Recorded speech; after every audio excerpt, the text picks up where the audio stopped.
Have you ever wondered what the dark side of computer usage might be? Computers, while they bring a world of information and connection to our fingertips, also have a hidden underbelly. It's a place where the glow of the screen casts long shadows, and it's these shadows we'll be exploring today. The dark side of computer usage can be as simple as spending too much time in front of a screen, leading to a sort of addiction to technology. It can also involve more sinister activities, such as cybercrime, where individuals or groups use technology to commit illegal activities.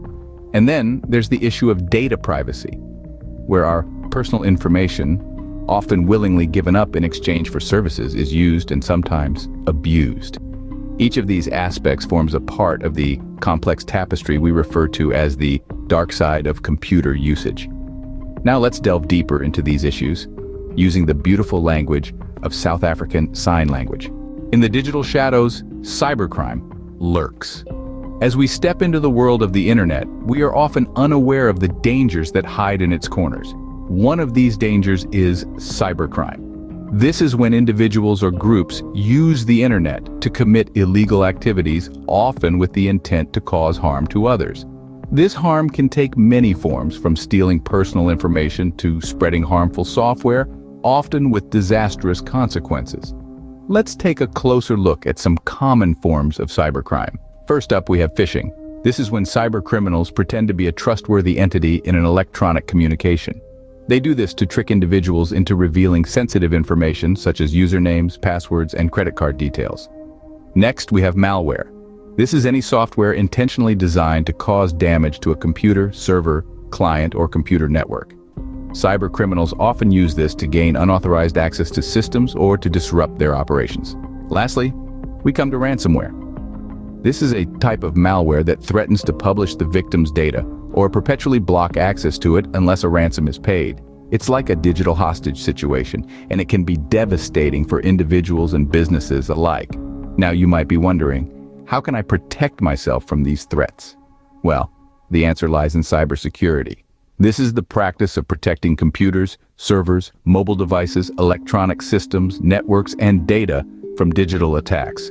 Proactive measures like updating software regularly, using strong passwords, and being cautious about what you download or click on can go a long way in keeping you safe. It's also important to educate yourself about the latest cyber threats and how to recognize them. And remember, no one is immune to cybercrime. It affects individuals and businesses alike, regardless of their size or industry. The consequences can be severe, ranging from financial loss to damage to one's reputation. So, let's not underestimate the importance of cybersecurity. It's our first line of defense against the dark side of the internet. After all, staying safe online isn't just about protecting ourselves.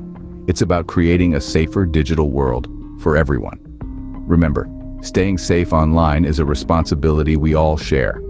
Another shadowy figure in this digital era is the issue of data privacy. The concept of data privacy relates to how information about us is collected, stored, and shared.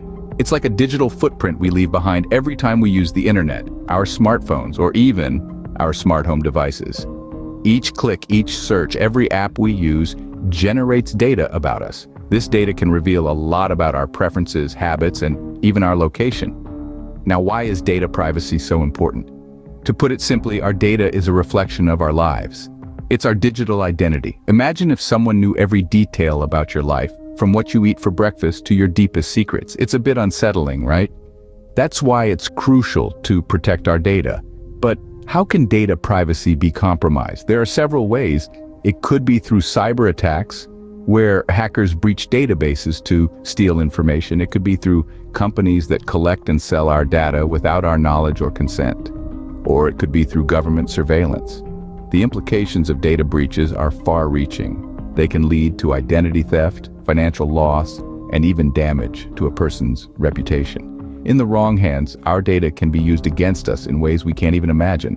So, how can we protect our data? One way is to be mindful of the information we share online. Don't share sensitive information like your home address or financial details on unsecured websites. Use strong, unique passwords for each of your online accounts. And consider using a virtual private network, or VPN, to encrypt your internet connection and keep your online activities private. Lastly, it's important to stay informed about the latest data privacy laws and practices. Know your rights when it comes to your data. And don't be afraid to question how companies are using your information. Your data is your identity. Protect it. Lastly, we encounter a more personal foe: technology addiction. The digital age has given us tools that make our lives easier, but it also presents a new challenge.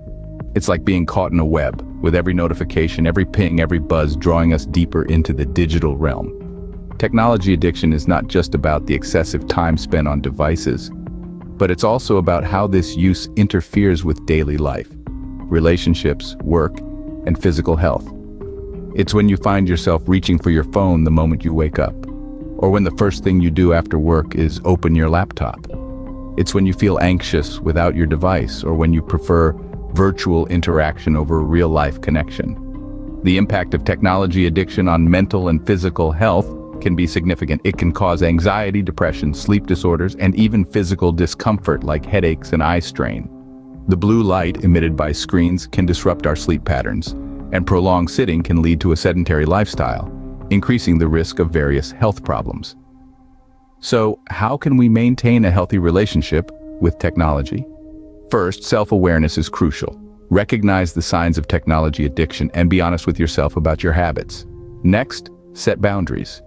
Designate tech-free times, like during meals or before bedtime. Make sure to engage in physical activities, spend time in nature, and nurture face-to-face relationships. Third, use technology mindfully. Be intentional about the time you spend online. Use apps that track your screen time and set limits if necessary. Lastly, seek professional help if needed. There's no shame in reaching out to a professional who can provide strategies and support to overcome technology addiction. Remember, technology is a tool, not a master. It's there to enhance our lives, not to consume it. It's about being in control, not being controlled. Balance is key when it comes to technology use. So, what can you do to steer clear of the dark side of computer usage? As we've discussed, the shadowy corners of computer usage can be fraught with perils such as cybercrime, data privacy issues, and technology addiction. Cybercrime, a sinister consequence of our digital age, can be mitigated by using strong, unique passwords and staying vigilant about phishing scams. When it comes to data privacy, remember to be cautious about sharing personal information online. Always double-check the privacy settings on your social media accounts and be mindful of the digital footprint you leave behind. Let's not forget technology addiction. It's essential to maintain a balanced relationship with technology. Set boundaries for your screen time and engage in offline activities to keep your life in equilibrium. In the end, it's about being aware and taking responsibility for our actions in the digital world. Knowledge is power. Stay informed and stay safe in this digital world.